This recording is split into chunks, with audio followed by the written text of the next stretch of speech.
Bonjour, bienvenue à Saint-Antoine-l'Abbaye. Je suis Géraldine Mosselin, directrice du musée départemental, l'un des 11 musées du département de l'Isère. Et je serai ravie de vous guider dans l'exposition Le Cèdre et le Papyrus, paysage de la Bible.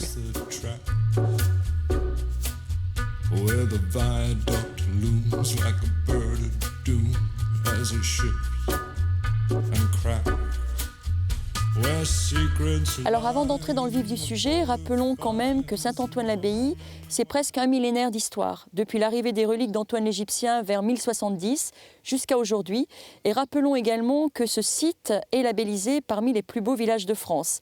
Donc c'est toute cette histoire et bien plus encore que raconte le musée de Saint-Antoine-l'Abbaye à travers ses parcours muséographiques qui sont multiples, mais aussi ses expositions temporaires tout au fil de la saison. Et tel est le cas pour le Cèdre et le Papyrus.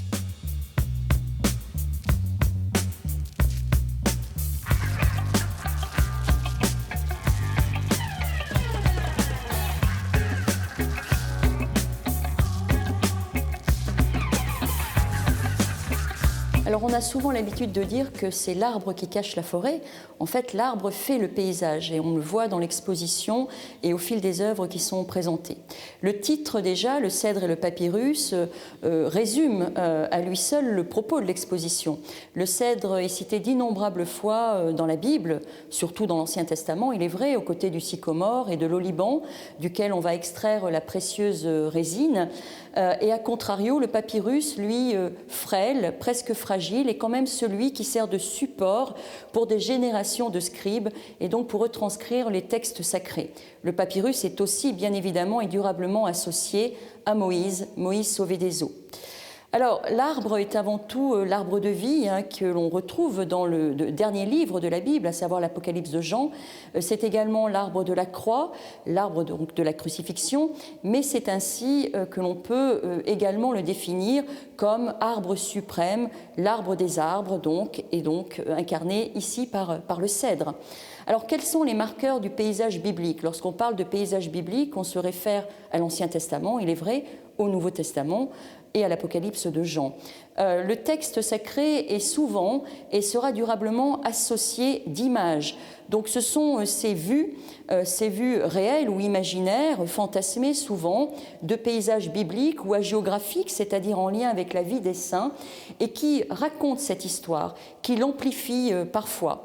On a également besoin, et cela intensément à partir du XVIe siècle, au moment où va se généraliser la Bible illustrée, grâce bien sûr à l'imprimerie, à l'essor de l'imprimerie, eh bien on a besoin de signifier et de localiser géographiquement parlant les lieux saints, les lieux bien évidemment qui ont été parcourus par le Christ. C'est ainsi qu'on peut le voir dans les cartes présentées dans l'exposition, mais bien au-delà, qui signifient des lieux emblématiques. Pour le Nouveau Testament, eh bien, on verra, par exemple, dans une Sainte Bible ou une Bible illustrée, les lieux tels que le lac de Tibériade ou encore le Jourdain ou encore le Golgotha.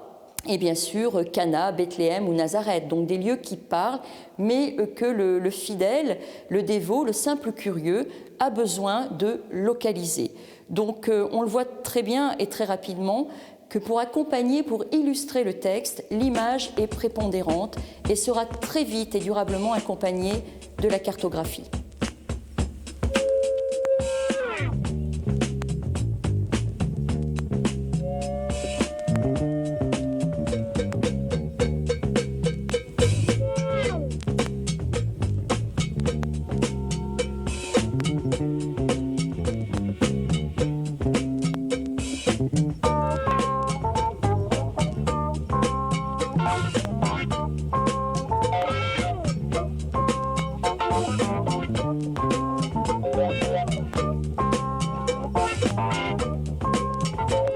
Alors nous sommes ici devant une œuvre tout à fait attachante, très belle et étonnante à la fois.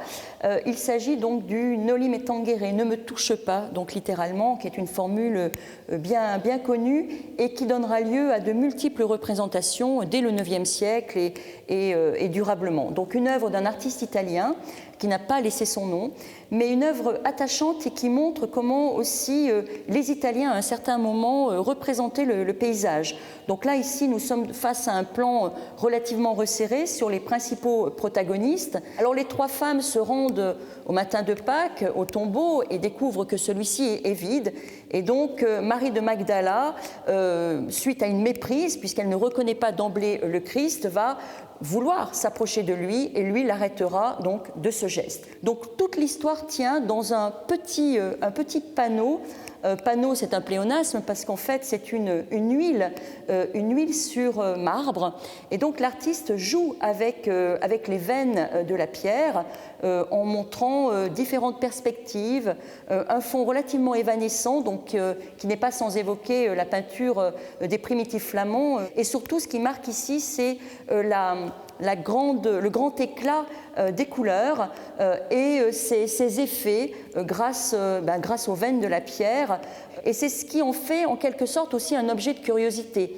C'est ce type de petit tableautin qui était collectionné par les princes européens, notamment dès le XVe et surtout au XVIe siècle, dans leur studiolo, autrement dit leur cabinet de curiosité.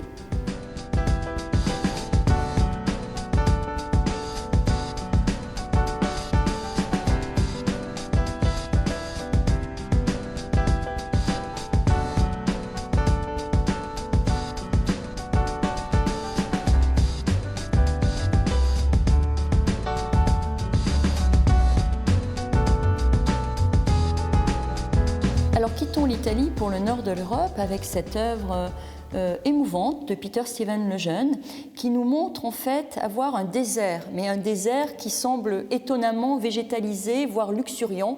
Il faut savoir que la forêt en Occident est le double en fait du désert, le désert de la Cèze, le désert du Repentir, le désert ici de Saint-Antoine. Donc nous ne sommes pas dans un paysage biblique, mais plus dans un paysage, on va dire, hagiographique, c'est-à-dire qui raconte un épisode de la vie d'un saint, en l'occurrence Saint-Antoine. Donc c'est un paysage complètement fantasmé, une nature luxuriante, envahissante, presque oppressante, dirais-je, et qui progressivement avale le personnage principal, à savoir Saint-Antoine, qui, on le voit, au niveau de la composition, est donc presque caché, presque avalé par cette nature débordante, eh bien implore le Très-Haut, qui est ici évoqué par des nuées incandescentes, et on voit également que l'on est entre deux temps, à la fois la vie du saint, mais qui est aussi un simple mortel. Donc les carnations, la blancheur justement des mains, du visage, montre qu'il y a ce passage inéluctable. Ce qui est très intéressant ici, c'est qu'en fait cet artiste va puiser dans le répertoire de Jérôme Bosch avec des personnages tout à fait étonnants, hybrides, monstrueux, inquiétants souvent, pour rendre encore plus vivant et animé son paysage.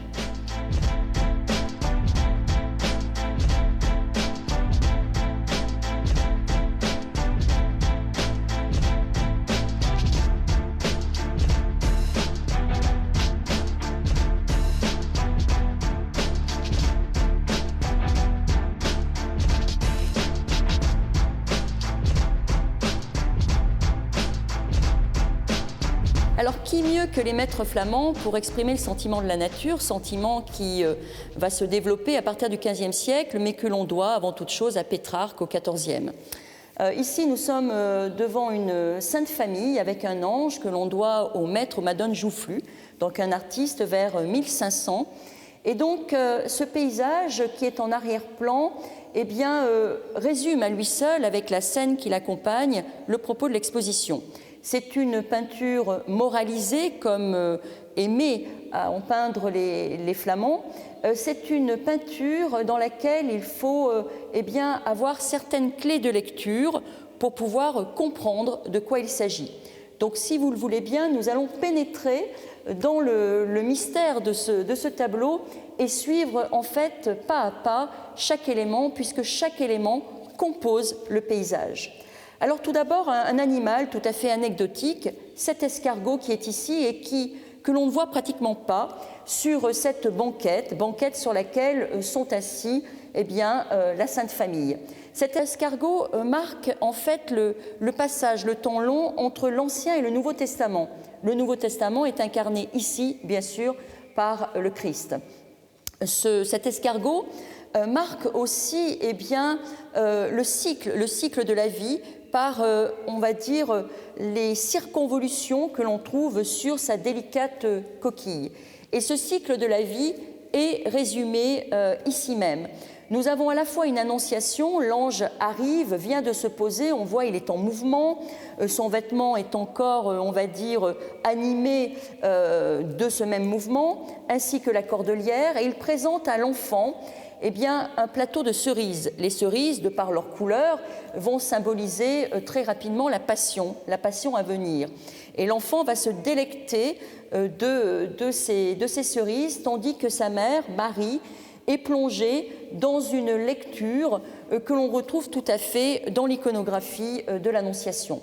À l'arrière-plan, nous avons ici un arbre, comme je le disais, qui fait le paysage et qui dit tout. Cet arbre incarne vraisemblablement la croix, le bois de la croix, de par ce tronc complètement dépouillé, et puis ces parties sommitales qui rappellent en quelque sorte l'automne, par ce mort doré qui dénote par rapport au reste de la composition, l'automne de la vie.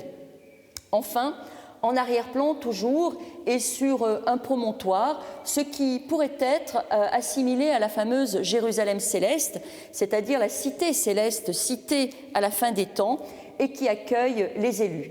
Alors on voit également la place que joue la montagne, les collines, donc un environnement volontairement vallonné, accidenté, dirais-je aussi, parce que tout simplement la montagne, dans le paysage biblique, indique qu'il faut aussi élever son âme vers Dieu.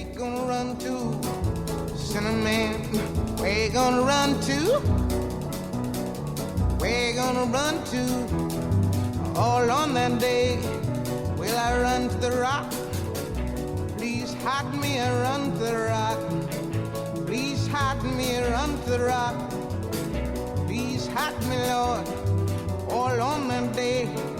But the rock cried out, I can't hide you, the rock cried out. I can't hide you, the rock cried out. I ain't gonna hide you down, all on that day. I said, rock, what's the matter with you, rock? Don't you see I need you, rock? Donc pour résumer, on voit pleinement quel rôle joue la nature éminemment sacrée, qui se doit d'être harmonieuse, ordonnée, et notamment dans toutes les peintures représentant des jardins du paradis, comme celle-ci qui a été fortement agrandie pour les circonstances. Dans ce jardin clos, on y voit en effet des arbustes, le végétal est omniprésent bien sûr, mais aussi des arbres qui accompagnent les 4 fleuves du paradis, comme sur ce chapiteau de l'abbaye de Cluny. Donc ce sont à la fois un figuier, un amandier, la vigne, mais aussi un pommier.